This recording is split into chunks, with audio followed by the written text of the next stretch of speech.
UP में कांग्रेस को 3 सवाल कर रहे हैं परेशान। क्या 17 सीटों पर फिट बैठेंगे समीकरण? क्या अमेठी और रायबरेली जैसी परंपरागत सीट को बचाने में कामयाब हो पाएगी कांग्रेस?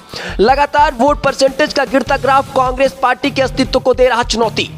एक और जहां कांग्रेस संसदीय दल की नेता सोनिया गांधी ने रायबरेली सीट छोड़ने का फैसला करने के बाद राज्यसभा का रुख कर लिया, वहीं अमेठी सीट पर अभी तक पार्टी की ओर से कोई स्पष्ट संकेत नहीं आए हैं।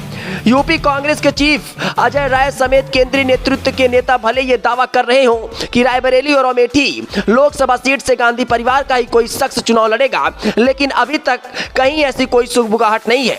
साल 2014 में चुनाव में 2 सीट पर सिमटी कांग्रेस सन 2019 के लोकसभा चुनाव में अमेठी सीट हार गई और सिर्फ रायबरेली ही उसके पास बची। कांग्रेस के लिए सबसे बड़ी चुनौती है अमेठी को दोबारा हासिल करना। साल 2017 में विधानसभा चुनाव में जब पहली बार राहुल गांधी और अखिलेश यादव साथ आए, तब कुछ खास नहीं हो सका। सपा की सरकार चली गई और यूपी में कांग्रेस विधायकों की संख्या सिंगल डिजिट में चली गई। इस लोकसभा चुनाव से पहले कांग्रेस ने जातीय संदेश भी देने की कोशिश की है।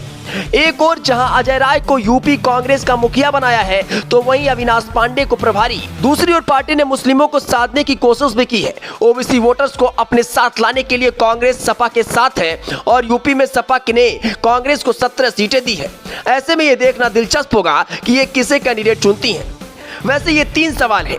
17 सीटों में कांग्रेस को कुछ ऐसे संसदीय क्षेत्र में मिले हैं जहां उसे जातीय समीकरण के लिए भी निर्भर रहना पड़ सकता है।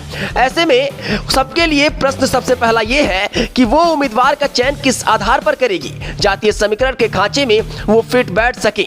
दूसरा सबसे बड़ा सवाल यह है कि अमेठी और रायबरेली लोकसभा सीट पर उसकी क्या रणनीति होगी।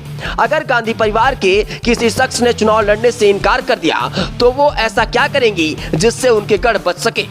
और इसके अलावा तीसरा और सबसे अहम सवाल है कि साल 2004 में लोकसभा चुनाव में 9, साल 2009 में लोकसभा चुनाव में 21 और फिर 2014 में सिर्फ 2, 2019 में 1 लोकसभा जीतने वाली पार्टी अपना मत प्रतिशत कैसे उठाएगी। चाहे चुनाव साल 2017 का हो या फिर 22 का, पार्टी का मत प्रतिशत गिरता ही जा रहा है। Bureau report, Hindi network.